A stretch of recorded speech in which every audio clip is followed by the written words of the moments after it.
పూర్వకాలంలో లంకాధిపతి రావణాసురుడు అపారమైన శక్తిని పొందాలనే కోరికతో శివనామ స్మరణ చేస్తూ కఠినమైన తపస్సు చేశాడు. రావణుడి తపస్సుకు ప్రసన్నుడైన పరమేశ్వరుడు వరమును కోరమన్నాడు. తన శక్తికి రూపమైన ఆత్మలింగాన్ని కోరాడు. శివుడు ఒక షరతుతో ఆ ఆత్మలింగాన్ని ఇచ్చాడు. ఆ ఆత్మలింగాన్ని తీసుకొని లంక వైపు బయలుదేరాడు.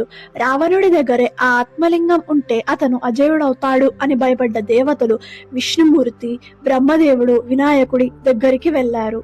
విష్ణుమూర్తి తన సుదర్శన చక్రంతో సూర్యుడికి అడ్డంగా పెట్టి సాయంత్రం అయినట్టు రావణాసుడిని నమ్మిస్తాడు. దానితో సంధ్యావేళకి సమయం అయ్యిందని నమ్మిన రావణుడు సంధ్యావందనం చేద్దాం అని అనుకుంటాడు. అటువైపు వచ్చిన బాలుడి రూపంలో ఉన్న వినాయకుడికి ఆత్మలింగాన్ని ఇచ్చి తను సంధ్యావందనం చేస్తాను అని చెప్పాడు. సరే అన్న వినాయకుడు, నేను నిన్ను 3 సార్లు పిలుస్తాను, అయినా రాకపోతే ఆ ఆత్మలింగాన్ని భూమిపైన పెడతాను అని అన్నాడు. పూజ మధ్యలో ఉన్న రావణుడిని 3 సార్లు పిలిచి ఆ ఆత్మలింగాన్ని కింద పెట్టేస్తాడు.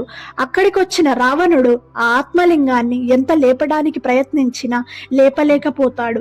ఇప్పుడు ఆ ఆత్మలింగం ఉన్న క్షేత్రమే మహాబలేశ్వర క్షేత్రం.